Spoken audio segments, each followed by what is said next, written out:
world of football with a soccer perspective. This is Soccer Today with Dwayne Rollins and Kevin Laramie, live on the Sports Podcasting Network. Good day, good night. Welcome to Soccer Today for Monday, May 2nd, 2022. I'm Kev Laramie, flying solo today as Dwayne Rollins. We'll be back as soon as possible on the show. YouTube.com/sports podcast. Please take a second and subscribe to our YouTube page in our journey to get to 1,000 subscribers on YouTube. And of course, today it's Monday. It's our weekend review, week number 4 in the Canadian Premier League. And week number 9 in MLS.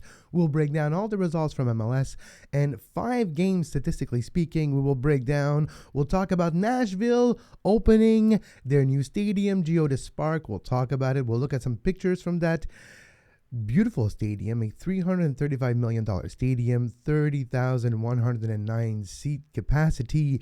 And of course, in the downtown core of the Houston neighborhood of Nashville, beautiful stadium, the biggest soccer-specific stadium in North America if we exclude Mexico. Of course, in Canada and the United States, it is the bigger of all the soccer-specific stadium. We'll break it down, we'll look at the scores, but let's start by looking at the overall scores in Major League Soccer for week number 9 of activity in this 2022 season.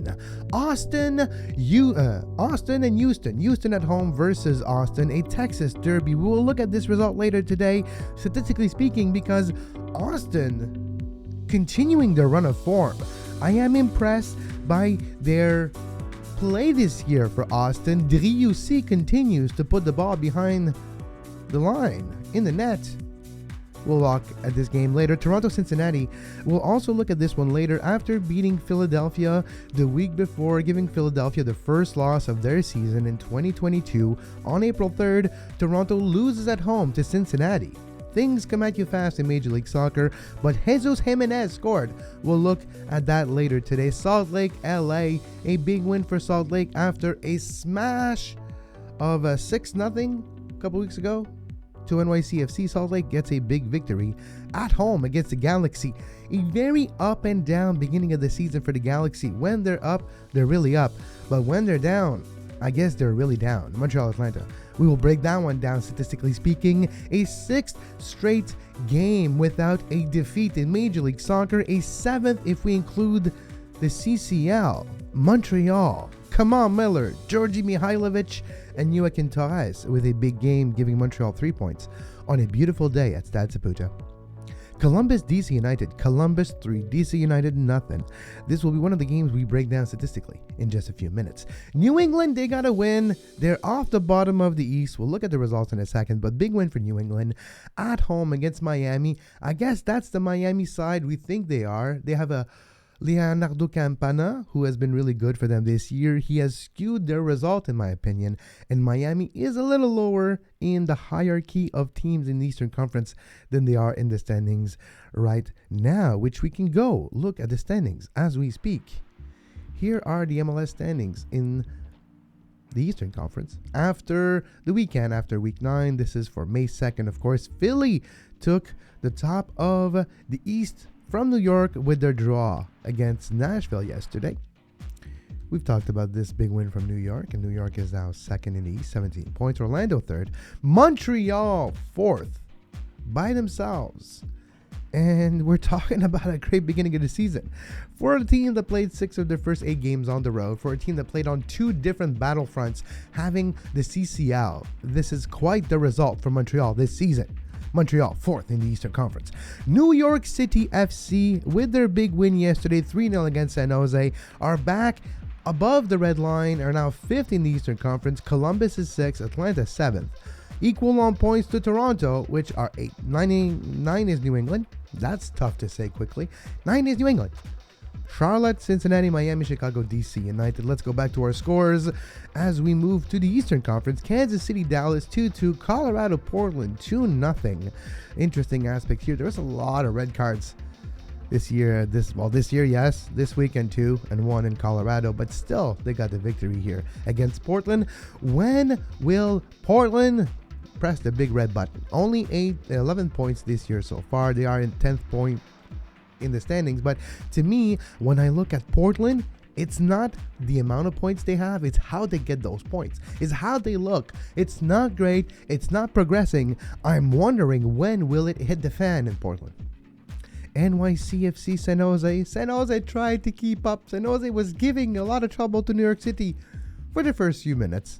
And then the floodgates opened, and New York City FC was able to get the big win 3-0 at home. Gabriel Pereira, the young number 38 for NYCFC, scored his second goal in 2 games for the youngster who was signed just a few weeks ago. Great performance by Pereira in his first few games at NYCFC. Nashville Philly will break it down later, and LAFC, big win late last night at home against Minnesota, giving the Loons a big defeat. The Loons are having the best season of their history, at least the beginning of the season of their history so far, and LAFC was able to get a big victory there, which is great for... When I look at, of course, LAFC, they're one of the favorites in my mind to replicate what they did in 2019 when they won the Supporters' Shield with Bob Bradley as their manager. And I think there's a very good chance that they could replicate that this year. We'll see how this unfolds later in this summer and by fall. But I think August will be the time to really look at who's above everybody else for the Supporters' Shield contest. Now let's look at a game that was very entertaining on Saturday in Montreal, Stade Saputo, a beautiful day in the neighborhood of Hochelaga. Big win from Montreal. Les Montréalais 2, Atlanta 1. Kamal Miller scored his first of the season at the 3rd minute, assisted by Georgi Mihailovic. Kamal Miller also had an assist on Joaquin Torres' goal. By the way, for Mihailovic, it was his 4th of the season. He now has 4 goals and 4 assists this season. Only 2 goals away from his... Actually, no, he had 4 goals. Let me look it up. I am under the impression that he had about 4 goals last year, Mihailovic, and he already has 4 this year. And last year's tally was 16 decisive key passes or assists, if you like. And he's got 4 this year, and it confirms. Mihailovic had 4 goals last year in his entire season, and it's week number 9, and Mihailovic has already tied that with last week's goal. So for Mihailovic, he's already answered the goal scoring question. Now it's about continuing the tally of assists, and he's got 12 to go to equalize last year's performance. But for Mihailovic, it's just the continuation of his great season he's having. An MVP-like season, if you ask me.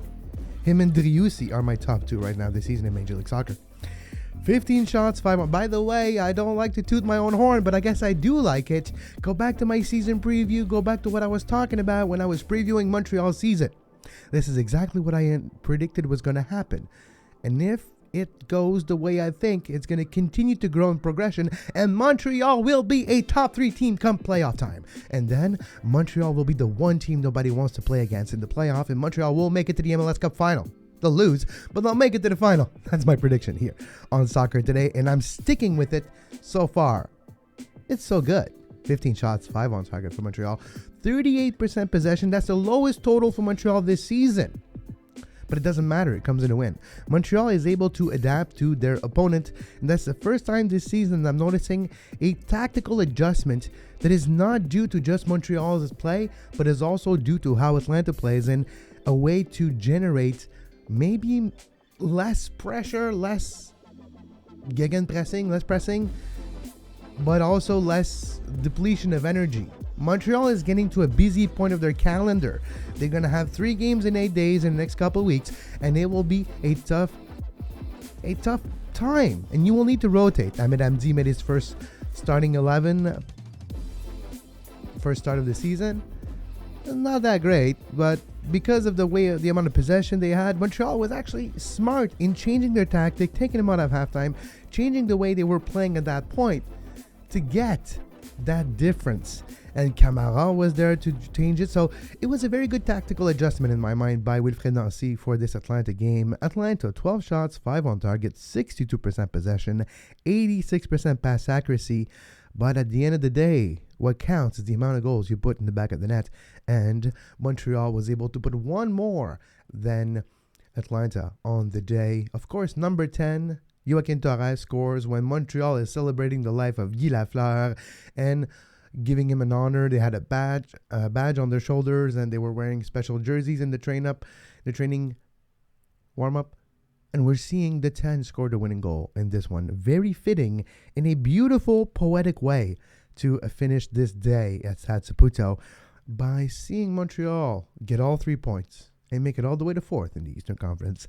Now let's move to TFC. Disappointing result for TFC, but it's not too bad. It's not all loss.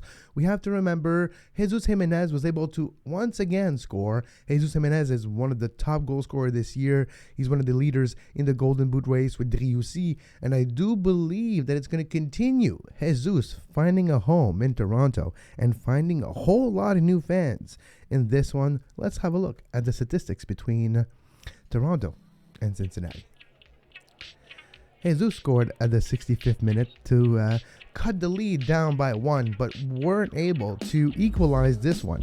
It was at BMO Field. Ian Murphy scored the first goal of the game at the 44th minute, followed by Luciano Acosta 8th minute later.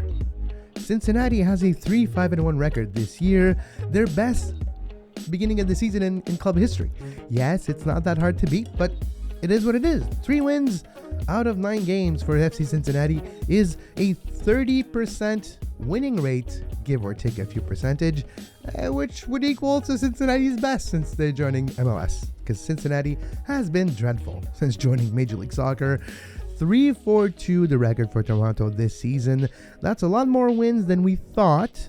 We'll see if they can continue to hold that place in the standings. We can go back to the standings in a second, but I do believe that NYCFC, New England's going to go back up. There's a couple clubs that are finding ways to get results, and these clubs will go back above the red line, which means one club will have to go down, which means probably Toronto will have a difficult time to keep their spot in the standings to battle for a playoff spot in the Eastern Conference.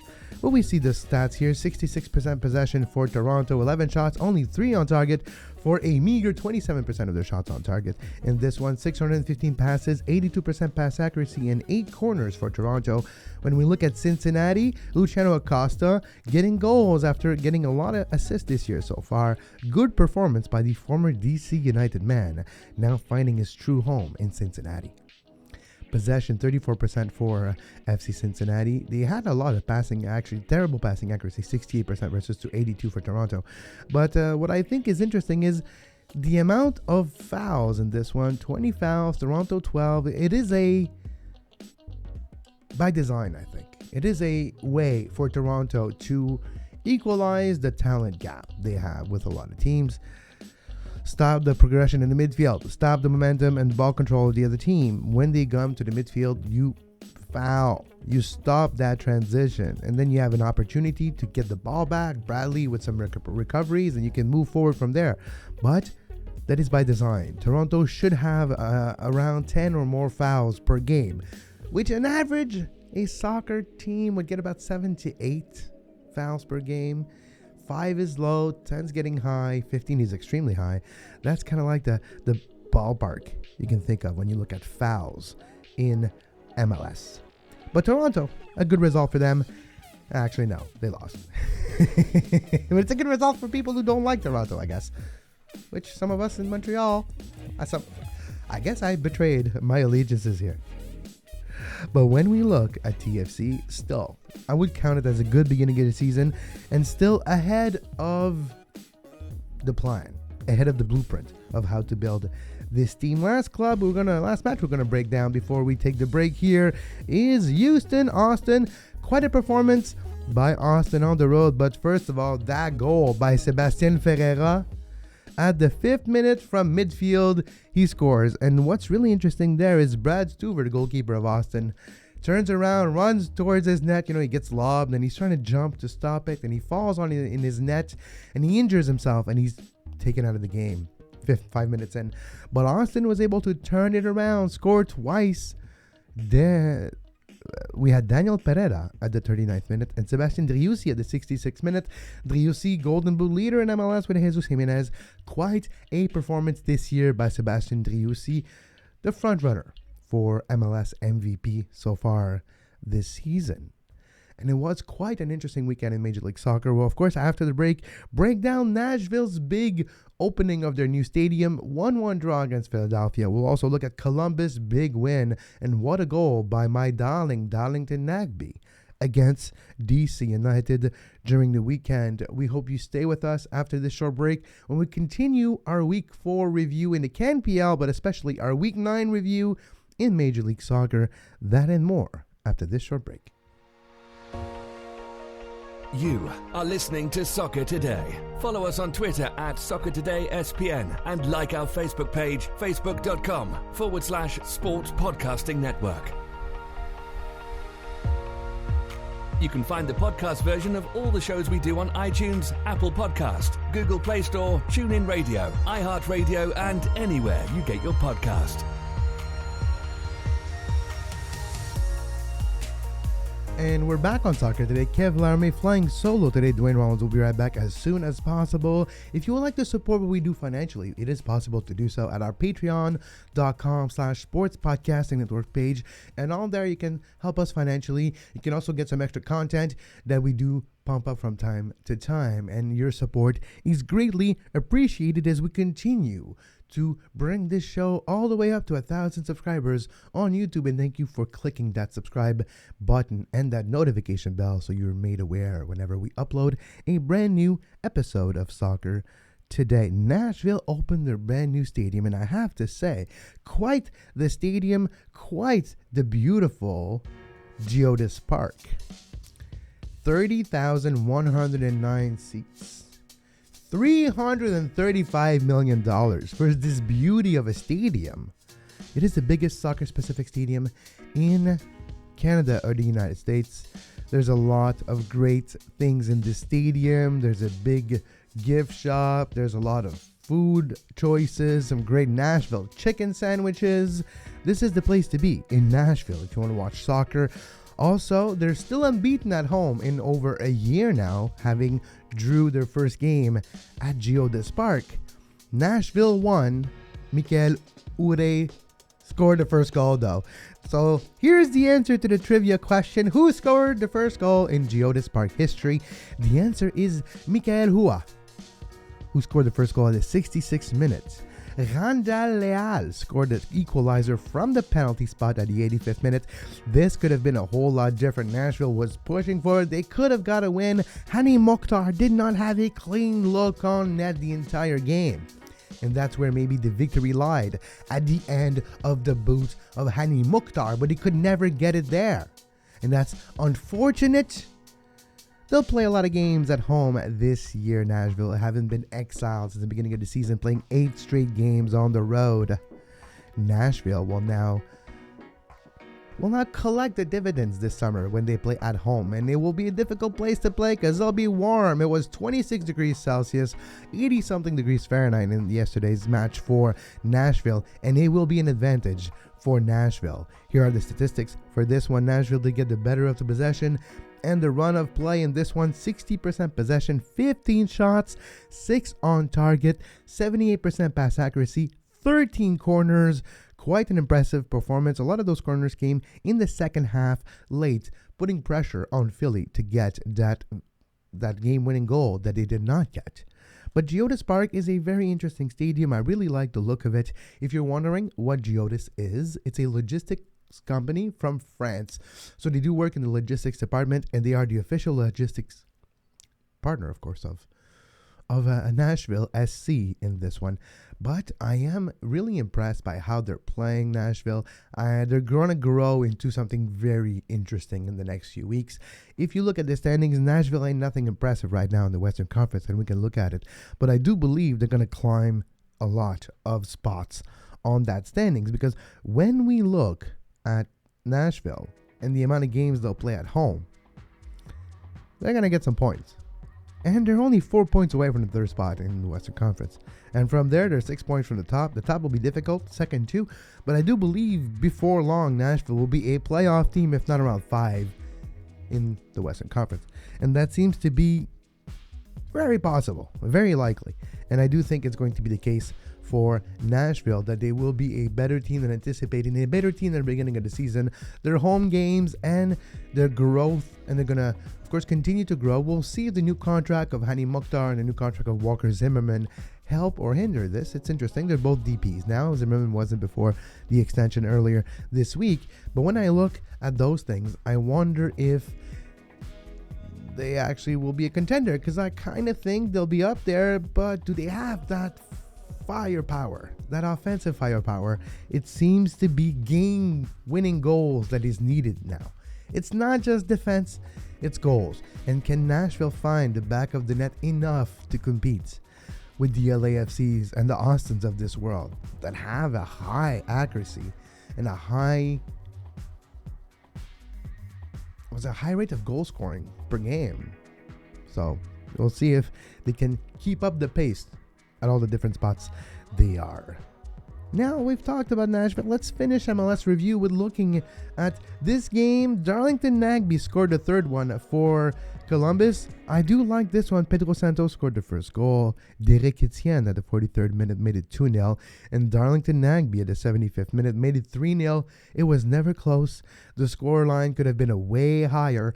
Columbus with maybe their best performance of the season.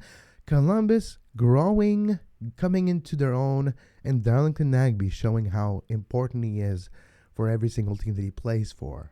You know that when he leaves, the team is not as good. Ask Atlanta, ask Portland if they regret getting rid of Nagbe. And I pretty much anticipate a yes as the answer. Look at the fouls on DC United. 22 fouls in this one for DC United, a very high number. A bad performance by Nashville. Not a lot of corners here on each side, which is a bit score effect. Columbus did not have to push and press that hard. They don't play with the ball. They like to leave the ball for the other team and adapt and play on the counter, and they have done so, which is very good for this one. We also have a very, very bad number of passes for Columbus. 387. It's not a lot. Below 400 in Major League Soccer is between 350 and 400, I guess, is average at best, but I like between 4 and 5. In the 5s, it's really high, and 600 is beautiful. 600, talk about tiki-taka in Major League Soccer, but when I look at 387, it's a bad number. It is score effect. It is, of course, also influenced by the possession, which Columbus doesn't want the ball. They're more of a counter-attack team. They're more of a they're going to give you a lot of rope so you can hang yourself with. And that's what they did with DC United. DC United 3-5-0 this year. It's not the best, of course, but 3 wins. They started with a win. They lost 4 in a row. They got another win. Then they lost 1. We'll see what happens with DC United and their new manager until the rest of the season.